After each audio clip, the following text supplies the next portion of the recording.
ஆண்டவராகிய இயேசு கிறிஸ்துவின் நாமத்தில் உங்கள் ஒவ்வொருவரையும் அன்போடு வாழ்த்துகிறேன். தொடர்ந்து பாஸ்டமாவுக்காக ஜெபித்து வருகிறீர்கள் என்று நான் நம்புகிறேன். ஞாயிற்றுக்கிழமை காலை கர்த்தரை துதிக்கிற நாள், ஆராதிக்கிற நாள், மகிமைப்படுத்துகிற நாள். அது என்றைக்கும் செய்கிறது. ஆனால் இந்த நாளில் நம்ம எல்லாரும் ஒன்றாய் கூடி வந்து நாம் ஆராதிக்க போகிறோம். வேகமாய் கடந்து வாருங்கள், சரியான சமயத்துக்கு கடந்து வாருங்கள்.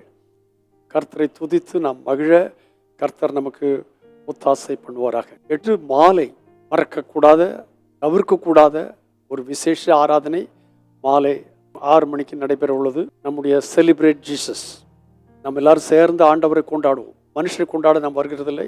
இது நமக்கு எல்லாருக்கும் ஒரு வாய்ப்பு. விசேஷமாய் அநேக விசுவாச மக்களுக்கு தாங்களும் பங்கெடுக்கத்தக்கதான ஒரு வாய்ப்பு. தக்க சமயத்தில் கடந்து வாருங்கள். நம் ஒன்றாய் சேர்ந்து இயேசுவை கொண்டாடுவோம். மனுஷனே அல்ல, இயேசுவை கொண்டாடுவோம். எரேமியா 17ஆம் அதிகாரம் 7ஆம் 8ஆம் வசனத்தில் விதமாய் சொல்லியிருக்கிறது, கர்த்தர் மேல் நம்பிக்கை வைத்து கர்த்தரை தன் நம்பிக்கையாய் கொண்டிருக்கிற மனுஷன் பாக்கியவான். கர்த்தர் மேல் நம்பிக்கை வைத்து, அவர் நம்பிக்கைக்கு பாத்திரர், துதிக்கு பாத்திரர், கனத்துக்கு பாத்திரர், ஸ்தோத்திரத்திற்கு பாத்திரர். அவர் மேல் எப்படிப்பட்ட நம்ம நம்பிக்கை வைத்தாலும் அது எல்லாத்துக்கும் அவர் பாத்திரராக இருக்கிறார். அப்படிப்பட்ட கர்த்தர் மேல் நம்பிக்கை வைத்து கர்த்தரை தன் நம்பிக்கையாய் கொண்டிருக்கிற மனுஷன், அவரையே என்று அதனுடைய பொருள். கர்த்தர் மேல் நம்பிக்கை வைத்து அவரையே தன் நம்பிக்கையாய் கொண்டிருக்கிற மனுஷன் யாரானாலும் அவன் அவள் பாக்கியவான், பாக்கியவதி. ஏனென்று கேட்டால் அவனுக்கு கிடைக்கிற பாக்கியத்தை குறித்து அடுத்த வசனம் சொல்லியிருக்கு, அவன் அவள் தண்ணீர் அண்டையில் நாட்டப்பட்டதும். அதாவது கர்த்தர் மேல் நம்பிக்கை வைத்து அவரையே தன் நம்பிக்கையாய் கொண்டிருக்கிறவர்கள் யாரோ அவர்கள் தண்ணீர் அண்டையில் நாட்டப்பட்டதும், கால்வாய் ஓரமாக தன் வேர்களை விடுகிறதும், உஷ்ணம் வருகிறதை காணாமல் இலை பச்சையாயிருக்கிறதும், மழை தாழ்ச்சியான வருஷத்திலும் வருத்தமின்றி தப்பாமல் கனி கொடுக்கிறதுமான மரத்தை போல் இருப்பார். ஞாயிற்றுக்கிழமை மாத்திரமல்ல, வருள்ள தொடர்ந்து உள்ள நாட்களிலும் உங்களை குறித்தும் என்னை குறித்தும் ஆண்டவருடைய விருப்பம் என்ன என்று கேட்டால், தண்ணீர் அண்டையில் நாட்டப்பட்டவர்கள்.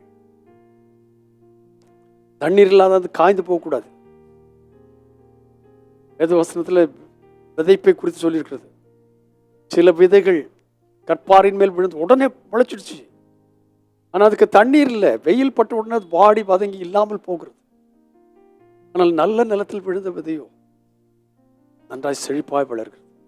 அதே போல தண்ணீர் அண்டையில் நாட்டப்பட்டது கால்வாய் ஓரமாய் தன் வேர்களை ஆழமாய் விடுகிறது. வேறு செடி அல்ல. உஷ்ணம் வருகிறதை காணாமல் இலை எப்போதும் பச்சை. மே மாதங்கள்லாம் நம்ம பட்ட கஷ்டம் உஷ்ணத்தில். ஆனால் இது இலை எப்போதும் பச்சையாக இருக்கிறதும், மழை தாழ்ச்சியான காலத்திலும் வருத்தமின்றி தப்பாமல் கனி கொடுக்கிற மரத்தை போல் இருப்பான். நீங்களும் நானும் தப்பாமல் கனி கொடுக்கிறவர்களாய், அதாவது மற்றவர்களுக்கு ஆசீர்வாதமாய், புசிக்கிறதுக்கா பலனுடையவர்களாய், நம்மை கொண்டு பலர் ஆசீர்வதிக்கப்பட தப்பாமல் கனி கொடுக்கிற மரத்தை போல் இருக்க இந்த நாளில் கர்த்தர் உங்களுக்கு உதவி செய்வாராக. கர்த்தரை நம்பிக்கையாய் வைத்துக் கொள்ளும். அவரையே நம்பிக்கையாய் கொண்டிருந்தால் நம் பாக்கியவான்களாக இருப்போம். பரிசுத்த பிதாவே இயேசுவின் நாமத்தினாலே இன்றைக்கு இந்த வசனத்தை திரும்ப எங்களுக்கு ஞாபகப்படுத்தினதற்காக நன்றி. வசனங்களின்படி நாங்கள் கர்த்தாவே தண்ணீர் அண்டையில் நாட்டப்பட்டவர்களாய், கால்வாய் ஓரமாய் வேர்களை விட்டவர்களாய், உஷ்ணத்தை காணாமல் இலை பச்சையாக இருக்கிறவர்களாய், தன் காலத்தில் தன் கனியை கொடுக்கிற, இலையே உதிராது இருக்கிற மரத்தை போல் இருக்க ஒத்தாசை பண்ணும்.